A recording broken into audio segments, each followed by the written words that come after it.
So I've been getting the question, Eli, would you debate Sargon of Akkad? Been talking about this whole thing a little bit like with white privilege. I've talked a little bit about my viewpoints on the social order that we live in, and because of that, from a lot of folks, I've been getting a lot of crap. And a lot of people say you should debate. Well, they want me to debate everybody. I'm supposed to debate everybody from like Sargon all the way down to some kid with like two fucking subscribers on YouTube. But there's this whole idea of debate, debate, debate. And basically, what I have to say is no, I will not debate Sargon of Akkad. Because one, on these issues, I don't really care. And two, because he would whoop my ass.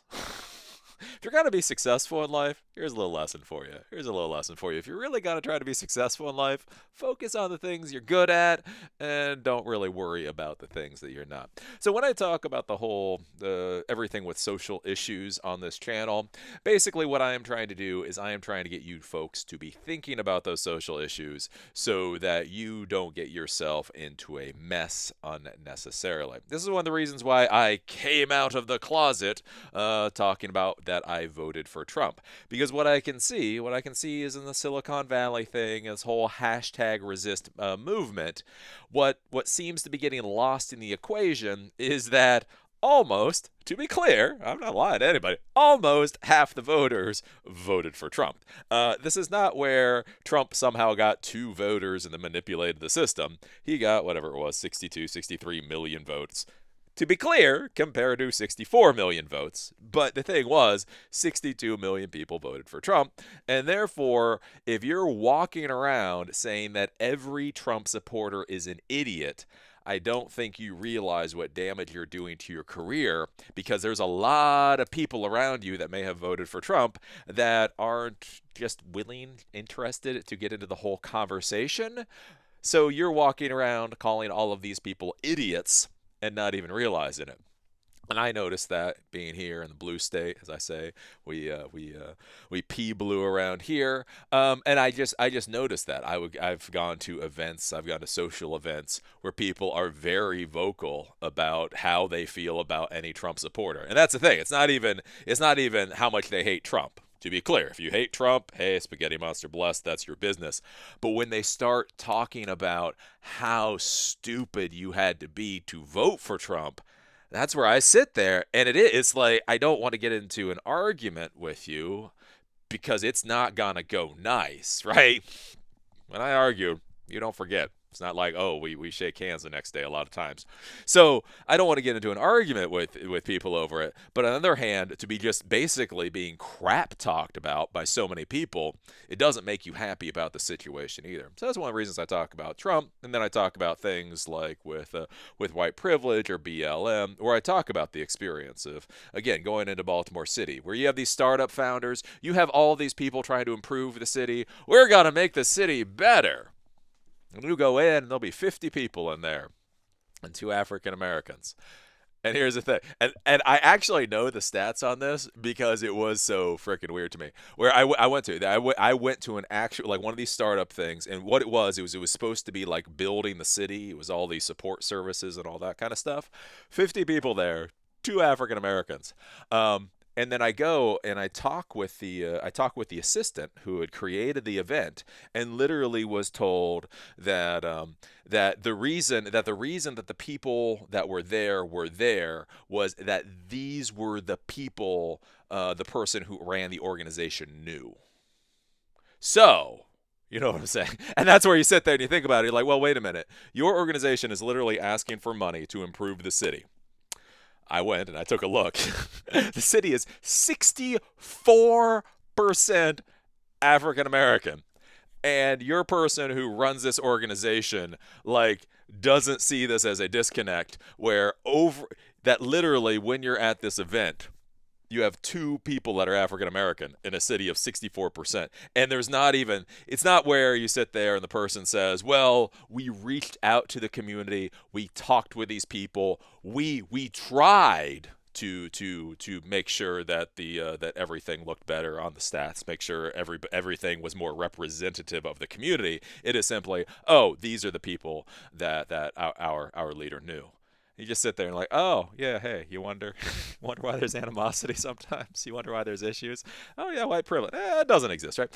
But anyways, I talk about these things just for folks to be thinking about this because there is so much inherent bias, and I would argue that it damages a lot of businesses and a lot of startups all the way around. You see this now with a whole impetus for Silicon Valley, right? You have to be in San Francisco. You have to be in San Francisco. You have to be in San Francisco. And I see so many startup companies. They're so biased to go in that direction. When you look at it and say, look, you guys need 10 coders. You need 10 coders. That's it, right? You don't need a world-class coder. You don't need somebody to figure out freaking quantum computing. You need people to create forms so that data can get dumped into a database. You need that database cleaned up and managed, and then you need to be able to pull reports out of it, and then you need that information to go out to a number of different mobile operating systems. Again, don't get me wrong. Work, it's real work, but you don't exactly need the best and the brightest. But you have so many people focused on going to Silicon Valley and San Francisco, where the average one-bedroom apartment is $3,500. So if you have 10 people, you have to have 10 employees, where the average one-bedroom apartment costs $3,500. That means you're going to be burning through a hell of a lot of cash, basically just to keep these developers in slightly better than poverty conditions, where if you simply went not even that far away. I'm not saying if we can come all the way to Baltimore, but I know companies that started up in Reno and other areas that are just a couple of hours away, and you can go there and you can buy a house for $100,000 to $200,000, and the price point comes down so much that your business now makes a lot of sense. But people have these biases in their heads one way or another, and so that's why I talk about these things. And for me, they're not necessarily things that I'm really interested in debating. Again, when I talk about white privilege, I don't really care what you believe. I see this with a lot of folks nowadays in this whole hashtag resist world, where it's not enough that you believe something or that you know something, but that you have to pound it into somebody else's head. And if they don't see the world the way that you see the world, they're complete and utter morons. What I'm saying with this is I know white privilege to be true. This is not a question mark for me. This is not a debate point. This isn't like, oh, I'm gonna sit down and somebody's gonna say something. I'll be like, oh my god, look, I'm 40. I've been. I can't, that's right. Oh, you're so naive. I'm like, what do you mean I'm naive? Holy sh! Like, you know how much I've traveled, yeah, right? Look, I'm just putting that out there for the people to think about. Are you environments? Do you have internal biases that you may not even realize you have? And just to look around and think, does this make sense? If you're trying to make a city better, if your honest to God purpose is to go out there and make a city better, and then you look at the population that you are supporting, and that population looks almost nothing like the actual population of the city, then what is your definition of city? Is your definition of city buildings and roads and pipes in the ground, or is your definition of city the people? Because if your definition of city is just buildings and roads and pipes in the ground, and the way to make the city better is to bring more of these people in and get rid of those people, and again, I'm not arguing with that, well, then what you're doing is probably right. If your definition of city is the community, is the people that are already there, and you sit there and you're looking at it and you're like, well, the people that I'm supporting don't seem to represent the actual community of city, then there are probably some issues there. So that's my big thing with, again, all the social stuff. Everybody's debate. I don't. It's not my bailiwick. Again, you want to debate whether you should use? That was the question. I got a question today. I'm going to create a dog feeding dog feeding appliance that's going to have a built-in webcam. Do I use an Arduino or do I use a Raspberry Pi? Debate. And so I said you should go with the Raspberry Pi because you'll easily be able to add the webcam to the Pi itself, and it has the IP stack already built in, so therefore the Pi would make the best option. Right? Now maybe you could say, well, the Arduino, but if you understood how the Arduino works, Right? That's the kind of debate I want to get into. So that's the first thing with it. The other thing with it, too, is as far as debate is concerned, and this is one thing that you should be thinking about if you're going to go out there and you're going to start debating people. Because, again, nowadays, it is not good enough for you to believe something. It's not good enough for you to know something to be true to the point that you make decisions based off of it. You always got to go out there and convince other people of how correct you are.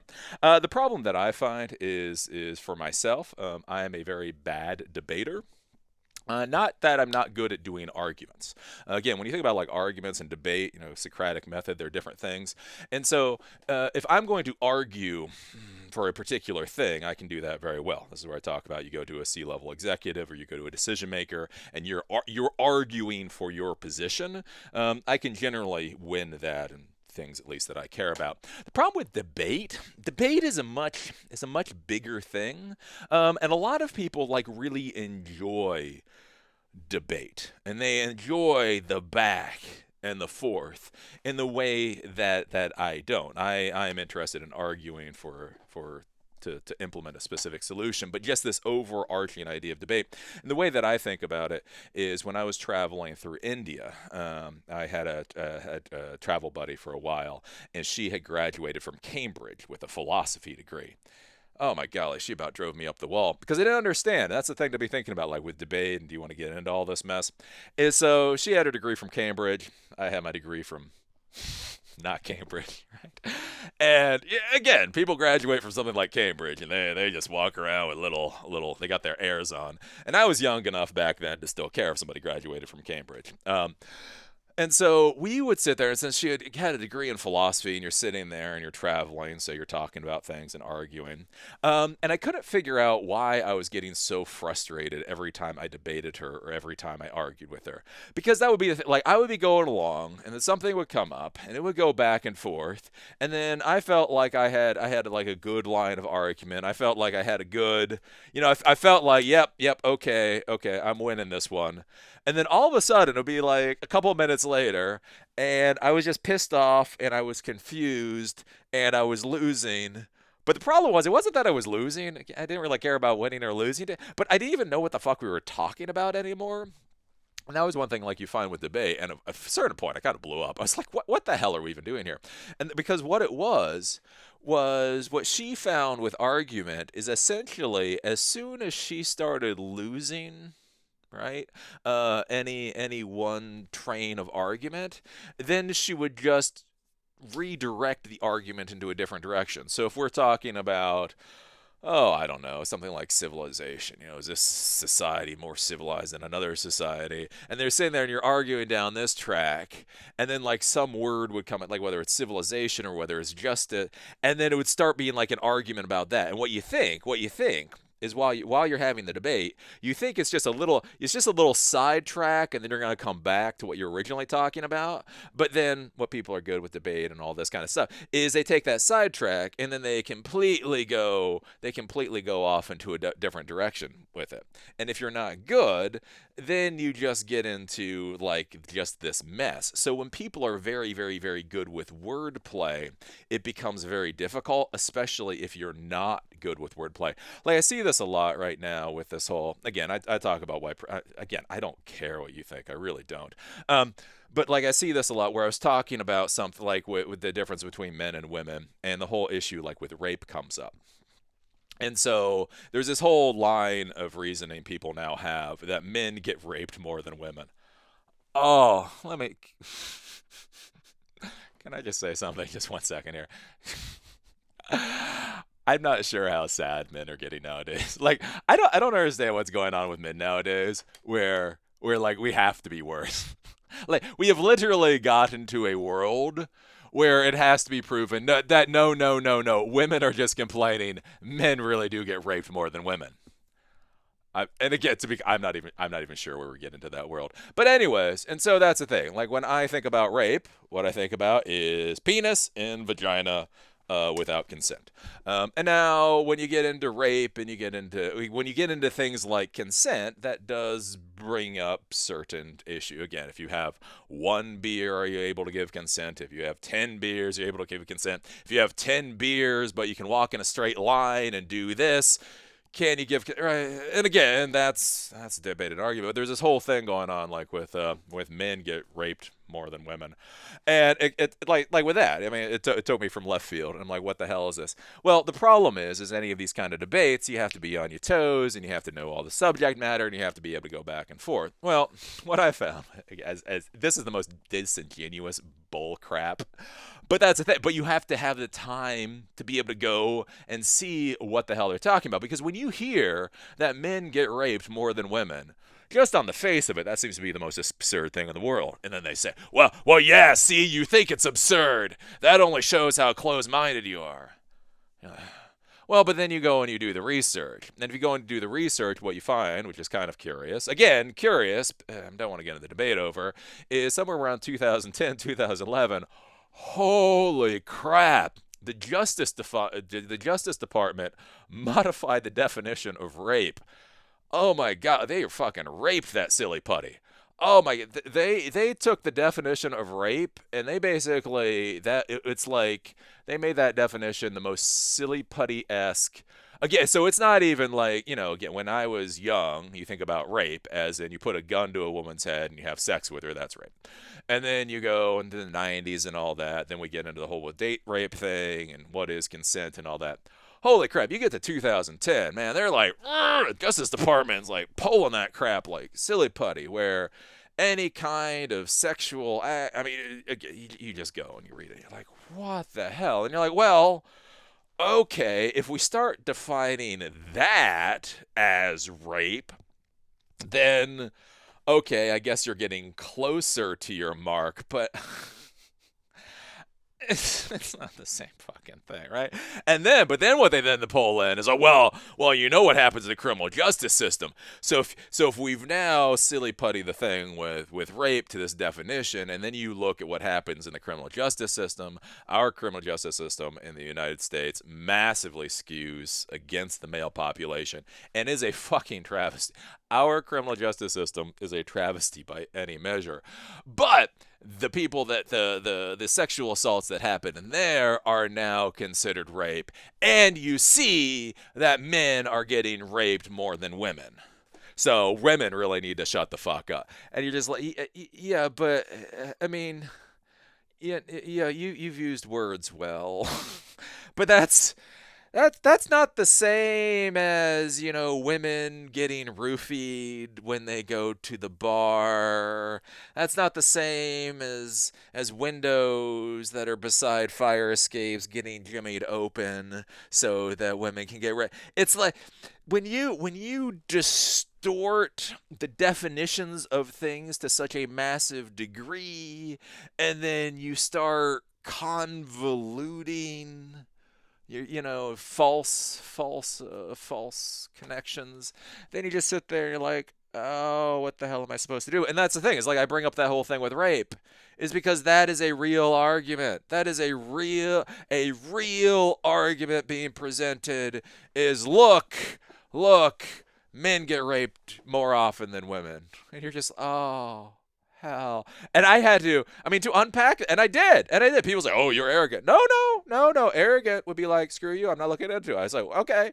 And so I went, and I actually unpacked all of it. And when I unpacked it, I went, what the, oh my God, yes, you can be right and foolish all at the same time. But you take that one thing, and then you look at all these other, and it's just like, if I sat there like arguing with Sargon, I think, or debating with Sargon, he would know this stuff. He would know this stuff down pat, and I would just sit there looking like a freaking moron, which probably sounds normal to most people. And so that's where I would say with the whole debate, whether it's Sargon or Bob, I will lose because it's like my friend of mine, my travel buddy, who was that philosophy major, it's a way of thinking, it's a way of lining up arguments, it's a way of communication. So and that's what you have to be thinking about, like with communication, where I am good sitting here looking into a camera and yabbering on for half an hour, or even up to 3.5 hours at a time, because it's the way my thought process works. even when I'm not on camera, I'm thinking about how I would actually say things. Basically, even when I'm not doing my work, I am strategizing and game playing how I will do the work when I'm actually sitting here in front of a camera. And the thing is, when you get into debates with people, and if you're going to get into debates with people, that's the thing, is the debate that is actually happening, that is the top of the iceberg of all the work that went in to be able to do the debate. It's, do you, I mean, again, it's the red pilling, it's the I'm called a norm. Like, there are so many definitions I have to look up at this point, like, even to know what the hell I'm a normie. When the hell did normie become an insult? Like, oh yeah, Eli is such a normie with everything that was going. Like, I had to look at and see what the hell a normie even meant, because that's how screwed up things like words are. Normie doesn't even sound like a bad word. Like, you call me a normie, and I want to say thank you. And yet, no, that's a nasty insult too. But there's all the it's all the words, it's the definitions, it's understanding what law happened here, what happened in this parliament, blah blah blah. So that when you get to that debate, it's that debate is the end result of all the gameplay and preparation before. So you sit there having a beer, and somebody says, "Oh, don't you know more men get raped than women?" And then like, while you're having that beer, you can say, "Oh, but what this means is," and they go back and forth, and you're constantly doing that type of thing, and so that you get really good at it. Again, like I say, if you look at Sargon, he talks at. I was just watching him on Joe Rogan, and you see all of these like interviews, and you see all of these places like where he. And you can see that, like with Joe Rogan, it was interesting. You can see him where he pushes and he tries one line of attack, and that doesn't work in some instances, so he pushes and does another line of attack, and he sees how well that does, and then after he does that, he takes a little bit of this and a little bit of this to go after another line of attack and see how far he gets with that. And so if he's constantly out there doing this type of thing, and I don't, I sit here and debate with my chihuahuas. Here is how debate works in my household. Dear Mama, dear Peanut, I would appreciate if you stopped peeing on the fucking carpet. Can we not pee on the carpet? Can we not pee on the carpet? You know it's a carpet, right? Carpet's not grass. Grass is that. This is carpet. Please don't pee on the carpet. That's how I do debates around here, and I lose. I lose to my chihuahuas too. So, yeah, that's the long and short. Will I debate with Sargon? No, because I don't fucking care enough. I think it's so funny. It's like, oh. Again, I go out there, I take my actions. I think, am I interacting with this person based on how they are interacting with me, or am I interacting with this person based on a predefined story that doesn't necessarily have anything to do with this person? And then I go out there and I interact that way. That's it. If you don't want to do it, do whatever the hell you want to do. But as far as debate goes, and this is where you have to be, because the big thing a lot of people don't understand is that debate is such a skill, and it's a good high quality skill. Hey, more power to you if you have it. But what you do is you see a lot, and this is where we're getting really screwed up in this whole hashtag resist world, where you take really smart people who really do know their subject area, right? You take, again, like, I actually know what the fuck this is, right? But you get really smart people who actually really understand their subject area. And one of the problems we're getting into is they are getting eviscerated because they feel like they can go into debates with people that they feel are their inferiors and by all rights seem like they're inferiors on paper, but those other people are able to debate so much better. They don't know the subject matter better. They don't have the experience better. They don't have what most people will consider the better position, but they do know how to debate. That's one thing I think about back when I used to do security in Washington D.C. And so I remarked one time to one of the senior security management about how much or how well the homeless people understood the Constitution. Right, because whenever you would go, when you would deal, problem is when you're dealing with like Washington D.C. and you're dealing with security and you're dealing with homeless people, you got all these weird laws interacting together because you have private spaces that are public spaces, and then you've got these jurisdictions and all this kind of stuff going on. So it's not like, right, if a homeless person, goes into an office building and curls up and goes to sleep, you can kick them the hell out. The problem you run into is what happens when you have a food court where somebody buys a $1 soda and then puts that in front of them and then goes takes a nap. Like, what do you do with that? And so, yeah, I was interacting with them, dealing with it. But, so many times you go up there and they start talking about their constitutional rights and how this is getting violated, right? And yeah, this one's getting my criminal justice degree. So when they said a lot of these things, the words that came out of their mouth was basically correct. And I went to, like, one of my senior managers. I was like, wow, I mean, these homeless people, again, I was young. Who'd have thunk that these homeless people were such constitutional scholars? And then it was that eye-opening moment where my senior manager looked at me and said, these people don't know the fucking Constitution. I was like, what? It's like, no. They know how to shut you up. They know how to shut you. See, you're going out and doing your job, but you have restrictions on your job. Like, right? If I go out and I do security, within trying to perform my job, I could violate the law and technically go to prison. We had issues of security officers doing some asininely stupid things, and the company did not step in to help them out because it was so stupid, right?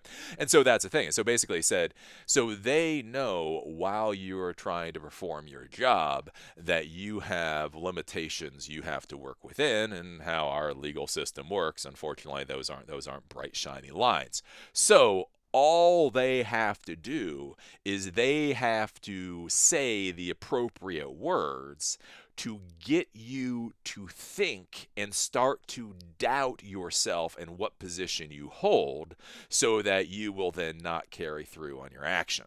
And therefore, they win. Are they constitutional scholars? Hell no. Are they very good getting you confused so that you wait just that extra little bit of time to figure out, am I in the right? Is this going to get me sued? That's what they're actually good at. And so this is something to be thinking about in this whole hashtag resist world, is there is a difference between being able to use words as a weapon and as a form of attack versus the knowledge, actually having the knowledge base. So be careful when you get in there. Not that I have a better knowledge base than Sargon. I'm sure Sargon knows. He probably knows. Again, that's the whole thing. He probably knows all the stuff in and out. He could probably fucking convince me that more men get raped than women, even though I still think that's the most asinine thing I've ever heard in my life. But all right. So that's my thought there. Do what you will. Dude, I'm not gonna debate. Everyone's like, debate me. I'm like, no. I'll debate you about Arduinos. I'm not going to debate about this. Do whatever the hell you want. So anywho, with that, if you like the things that I do, think about joining SiliconDiscourse.com. If you don't like the things that I do, talk about, don't join SiliconDiscourse.com. See how I sell? You can either join or not join SiliconDiscourse.com. Really, whatever it is you want to do. Never did. Debate me. No. I think it's a good website, and you can ask questions. I do need to answer. I'm a little bit behind on the questions, and you can meet other people there. But if you don't want to, you don't have to either. I'm just saying, don't have any sponsors anymore, so that's a thing. Anyways, with that, we'll call it. I don't know. Like this whole, it's so weird. Like with this, just with yesterday, I saw Boogie. Boogie got scared of Anita Sarkeesian, and I saw the things with Sargon and Anita Sarkeesian. And you just kind of go down like this rabbit hole of this weird social, what is it anymore? Like the social movement, I don't know. It's just such a weird fucking world. It's such a weird world where I don't feel like anybody comes out better. Cause like after like yesterday, oh, you're right. No. Like I watched like Sargon a bit. So with everything that happened, I watched Sargon, And that's the thing. Like Sargon's really, at least that for me, I find like Sargon's good for like 5 or 10 minutes. Five or 10 minutes, he's good. All right, you start watching more than 5 or 10 minutes, and it does. At least to me, when I watch it, it starts really going into the like, what the hell are you talking about? And then again, like then I went and I saw Feminist Frequency, right? Anisa Sarkeesian. I started watching this, Feminist Frequency, and that's the thing too. Like again, right? I support sorta quasi support BLM, or at least I get where they're coming from. I talk about but I'm sitting there watching Anita Sarkeesian, and it's just like, okay, so what I take away from this is I'm wrong. To be clear, Anita, I just want I'm wrong. I'm an oppressor. Just to be clear, so I'm sitting here and I'm drinking my cup of coffee in front of a computer. I'm a bastard. Is what you're saying? Okay. And the more you go down the rabbit hole, that's where I just feel like with all of it. That's why I really don't want to, because I don't like any of them. I don't like, because then I get the recommendation engine and more of this stuff pops up, and then I'll watch more and more of it, and I just come away from like, I hate you all. Again, I hate Anita. Don't really like Sargon after you. Again, not the horror, but it's like, hey, watch Crowder. I was watching Crowder. Like and you're just like, yeah, I don't know. This is a weird world. It's a weird world that there's so much conversation about that. There's so much social commentary. It just doesn't seem like it should be healthy. Again, and it's not like, oh, that person should shut up or that person should. God help me, I'm not telling anybody to shut up. But it just, like I feel like, do you get to that point where you're like with social commentary, do you get to that point where you're eating your own tail type of deal, where these people, they have their way of the world, and these people have their way of the world, and it's never gonna go together, so it has to be this argument and this screaming match, to where, as I say, at the end of the day, what does it end up,